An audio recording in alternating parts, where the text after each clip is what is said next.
here. Yeah, thank you for having me. It's a pleasure to be here. I'm glad to be wrapping it up with you. I didn't know I was the grand finale. You are. You're the finale. Oh, that's fun. I'm glad to be here, and hopefully I can give a senior's perspective on things. Being at Spears now for 3.5 years, finishing out in May. So I'm happy to be here. Well, and I know a lot of people are wondering, what's the experience been like for our college students? And so much is going on in the world right now. You're graduating in May. Tell us, what are you doing after graduation? Sure. So I'll graduate with my degree in finance. And this past summer, I got the opportunity to work with Bank of Oklahoma, which was a really awesome experience. It was different than usual because it was all virtual. And so for 8 weeks, I was on Zoom calls like this, right here at this desk, all summer long, which I was grateful for. It was not what I expected, but that doesn't mean that it wasn't a great experience. Those good people over at Bank of Oklahoma, you got Emily and Aaron, they were fantastic, helping us out, guiding us. And so that, thankfully, I'm so gracious for this, is starting in July 2021, I'll go there full time in their ACT associate program, wow, which I'm thrilled about. You take time to think about it, and you see so many headlines of people losing their jobs, being furloughed, and then looking at my friends who are also graduating and seeing their situations. And I feel enormously grateful to have a job, and one that I'm really excited about, and working with really great people. It's not just something I found, it's something that is really going to be awesome. Yes, absolutely. We're so excited. We're so proud of you, Andy, and we know that you're going to go on to do great things for them. I want to come back to graduation and what that will look like here in just a little bit. But first, tell me, what has this semester been like? We're all navigating our first pandemic together. Classes are different. What's that experience been like? Well, so because I'm a senior, my course load is lighter. So I have 4 courses, which comes out to 12 hours. And a lot of those courses, they're all virtual, but a lot of those courses have pre-recorded lectures instead of like a live Zoom broadcast. And so this semester has been one about flexibility, one that has had that has afforded me a lot of time in my semester. Normally I would spend 8 hours on campus, both with my SI leader position, which was the work I would do kind of in the late afternoon, evenings, and then my courses in the morning. Now those 2 things are both online, courses and my job. And so I'm at home a lot, and that has been good for a lot of different reasons. I live alone, and it's a lot of solitude, but that doesn't have to be a negative thing. It can be a really positive thing. So that's been my semester. Well, and I love the optimistic outlook you have on it. And yes. I know that you've been productive with your time, but first tell me, what's been the biggest challenge with this semester and some of these changes that you faced?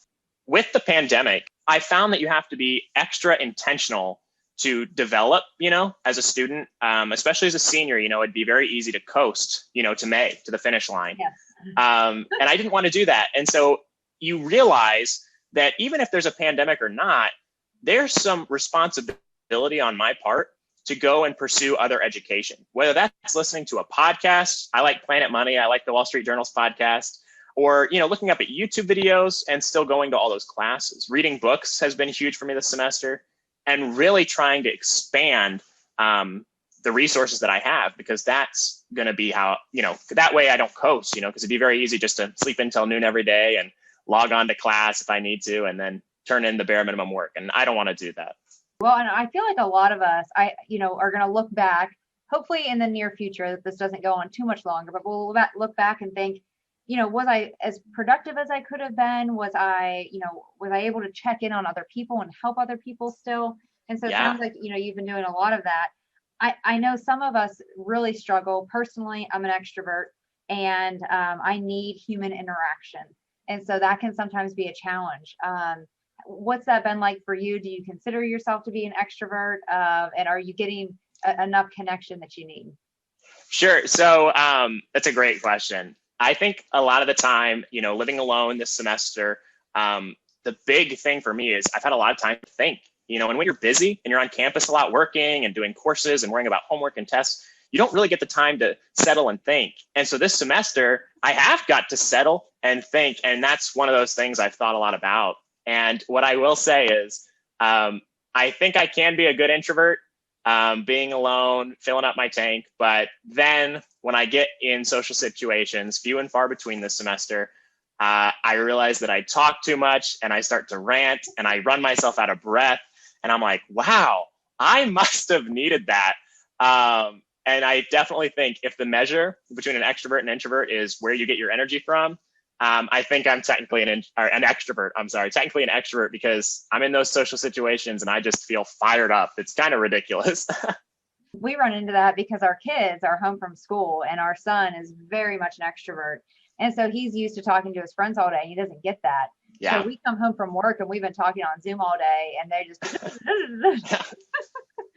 Absolutely. stop. So we all have that need to, connect and just converse with others. Absolutely. I think that's really funny and interesting. What would you say? It sounds like you've stayed busy. What has been like an unexpected positive thing to come out of this? There's a lot of negatives going on, and it's really easy to kind of get stuck in that kind of negative mindset. But what would you say? What's one really bright spot that was unexpected for you? Yeah, absolutely. So I, of course, do the podcast, Just Ideas, with Dr. Urich. And he always kind of leads, I took his course also. That's how we got connected. And he leads off his course essentially by saying, the difference between like someone that's successful and that, isn't so, is that they write their ideas down. And his claim is that everyone has a great fountain of good ideas that go through their head, but the successful people write them down. And so again, to go back to that earlier point, when you're in semester and things are so busy, you're on campus, you're at work, you don't really get the opportunity. You don't think about slowing down and capturing some of your ideas, some of your thoughts. And so a positive to all this has been is that I've really gotten to explore myself, explore how I think, where I want my life to go, all these, very large things that we often push away to say, oh, I'll let future Andy deal with that. So the positive has been slowing down, being afforded the time to slow down, write ideas. And through that, I've discovered I have a passion for writing. And so I've begun to write more seriously. I've gotten in touch with an author. He wrote these 2 books, which I read this semester. Oh, wow. And he is helping me write a book. And that's what I've been spending, a lot of my time this semester doing, is researching things, writing things, and trying to make that come together in a formal manuscript. And so that the positive for me is I get to pursue a project that I really would have had to struggle to find time for otherwise. And now, classes are pre-recorded. So I can watch a lecture at, 9 a.m., knock it out, or save it till 10 p.m. and knock it out. And then use that other time to really capture some of these ideas and lean into my passion of writing. Well, and it sounds like these things give you energy, right? I think Yes. A lot of times people think, oh, self-development and reading books, and I don't want to do those things. But if you find a topic that you're interested in, I mean, it's fun and you get a lot of pleasure and enjoyment out of it. And it sounds like that's what you've been doing. It totally is. I used to read as a kid a lot, and then I read in high school for my literature class. And then I kind of took a break off for a year or two whenever I first came to college. And then getting to read books, I worked at Bank of Oklahoma this summer, and one of the projects was that we had to read this book, Multipliers, and it was excellent. And I got to write a little bit about that, which was fun. And then also, because we had an election this year, I picked up this book, and it's How to Choose a Leader. And it's not by Machiavelli, of course, but it's about a professor who studies Machiavelli. And so I got to learn maybe what Machiavelli would have said about this election. So it's been fun to read and then maybe apply that. I've developed political opinions through this. I've developed business opinions, philosophical opinions. And so it's been a journey through reading, and I'm really thankful for that. Oh, I love that. So as you get closer and closer to graduation, your senior year certainly looks a little bit different than probably what you had planned for it to look like. Absolutely. Do you have any worries or concerns about, graduating next semester and going into the workforce with still a lot of the uncertainty that we're experiencing? Sure. So I always say that I have an amazing job right now. That's being an SI leader here on campus. It allows me to be autonomous, from my bosses, my managers. And it's only 10 hours a week, which is super doable for a college student.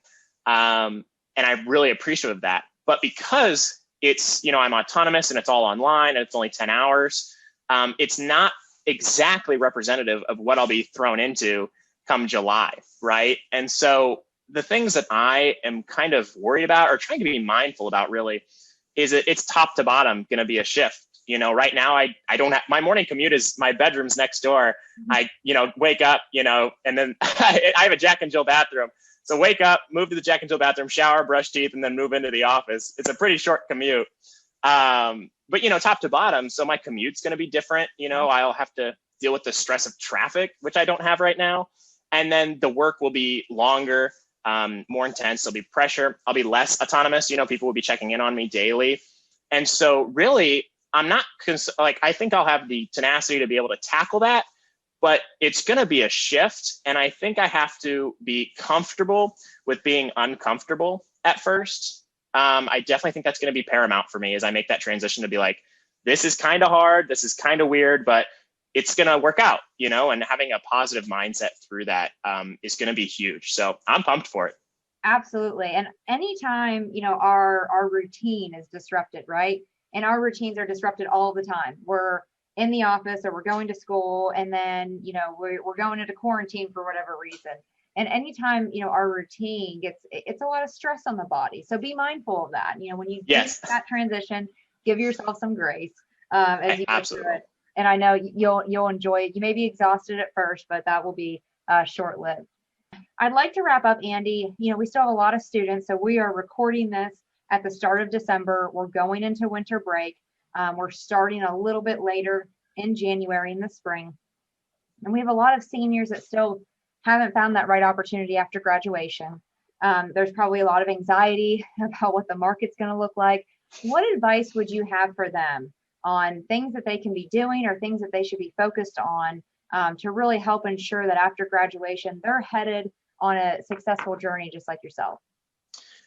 Actually, if I may, Evan Davis, I took his BADM course. I think about him often and what he said, really his life experience. And him better than I do, correct me if I'm wrong, is that he did a variety of different careers and jobs before landing at OSU, where I think he's happy that he's landed, of course, he's kind of settled in a little bit.